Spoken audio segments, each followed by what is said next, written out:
This is my June reading wrap up. Can you believe that we're already more than halfway through the year? It's insane. It's crazy. And what also is crazy is that I only read 9 books this month because I usually read a lot more than that. If you've seen my other wrap ups, I've read 20, 22 more, sometimes a bit less. But this month I was in a reading slump. You can watch another one of my videos for that. It was just my video before this one. So definitely go check that one out. But yeah, I was in a reading slump, and so I did not get to read as many books as I would have liked to. This month, there was also quite a big majority of fantasy in there. I think only 3 of them out of the 6 were romance, and the others were fantasy or romantasy. And we'll get through those too. But yeah, let's get into it. I've decided to keep the stack today, and we're going to be going them down the way they are. So starting off with The Ashes and the Stalker's King by Clarissa Broadbent. Oh my gosh, this was an incredibly good book. I think this was one of the books I was reading while I was in my reading slump. Technically, I'm still in it, so yeah, it was. But it was very, very good. And let me get this straight. When I get into a reading slump, it has usually got nothing to do with the book, and this time it didn't either. And it's just kind of a mindset. And also this time I have been watching and scrolling TikTok a lot more than I have been reading, and that obviously plays a big part in it too. But I'm trying to get out of that reading slump. So yeah. Also, I expect that in this month, July, I will probably not read as many books as I did before either. Not because of the reading slump, but because I am traveling. So I have a limited amount of books I can bring with me, but I will be buying books there. And yeah, but I will be on holiday. I'll be at the beach, so I probably won't read as many as I usually do. But let's see what happens. Anyway, starting off with Ashes and the Stalker's King. Really, really great book.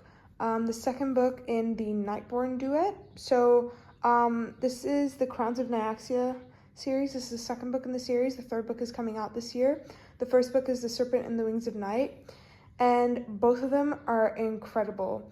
So it kind of goes like the Boys of Tommen series goes, I guess, because it goes, these first 2 books were about Oriah and Rain, and I hope I pronounced Rain's name right.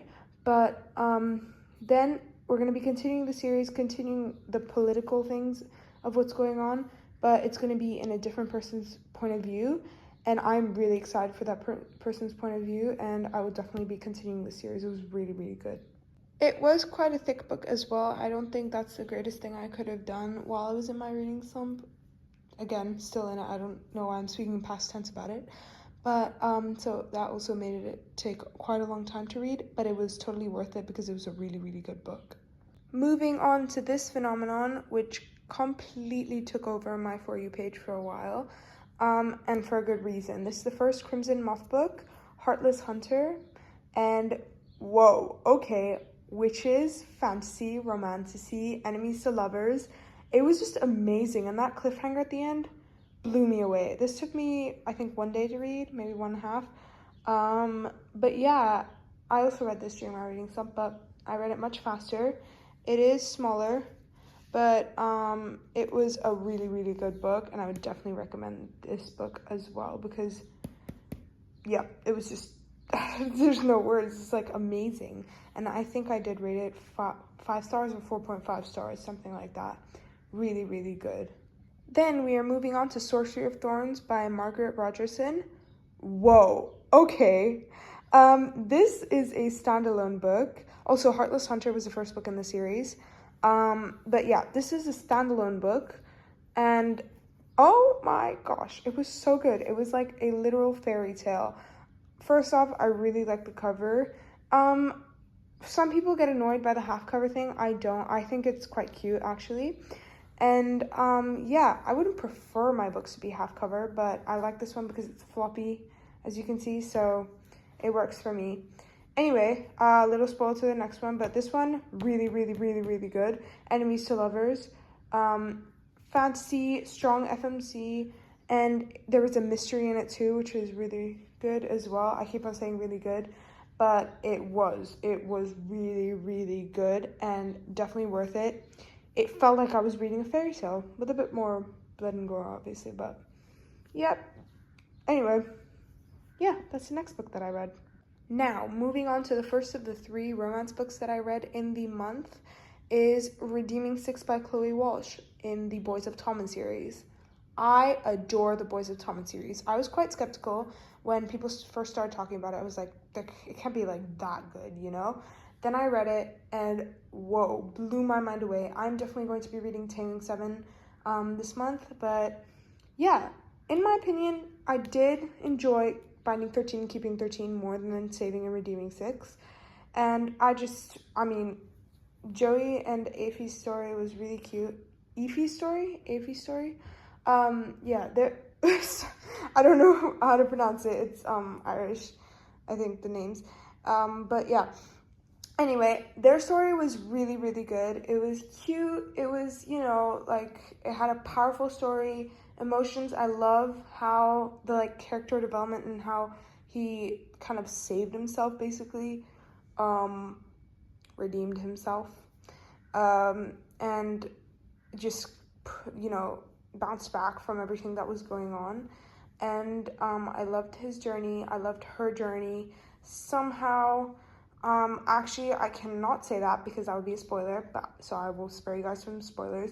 But somehow, Chloe Walsh made one of those tropes that, you know, people usually don't like in books work. If you've read it, you know what I mean.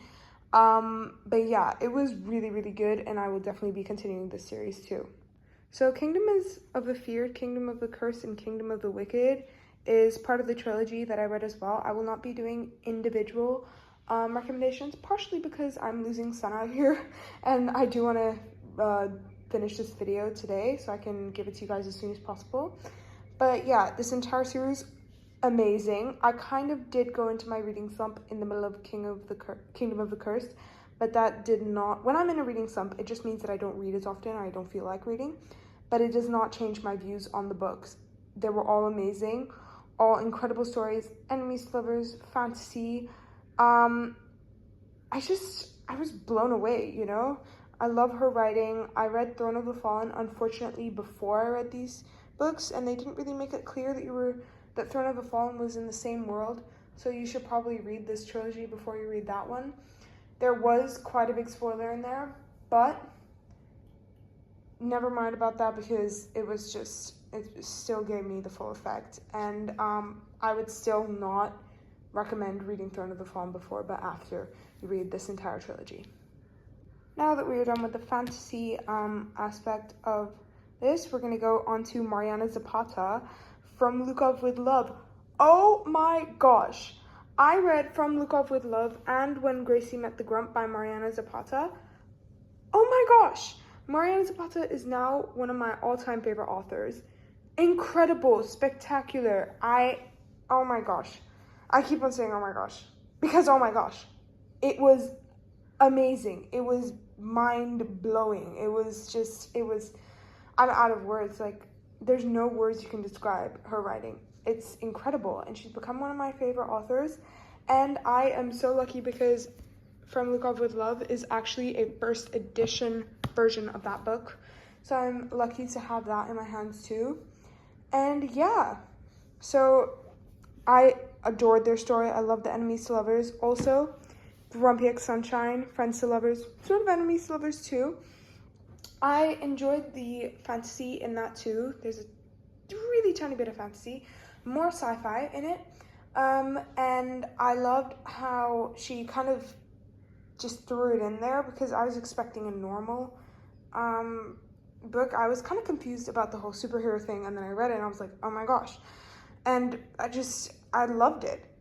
It was amazing, and like really it was just so fun to read both of the books, and I will definitely be reading more of her books in the future. I already have All Roads Lead Here by her in my TBR cart, so I will be reading that soon. And yeah, thank you guys so much for watching. That was my June wrap up, and well, I'll be posting my April TBR in another video, also in my shorts. Definitely Go check out my link tree. It has all my links to my other socials. Go follow me on those. Go check out my Amazon wishlist. That'll show you the books that I want to buy soon. Probably will buy soon. And yeah, thank you so much for watching. And remember, it doesn't matter how many books you read, as long as you enjoy them, that's what counts. Thank you so much for watching again. See you guys.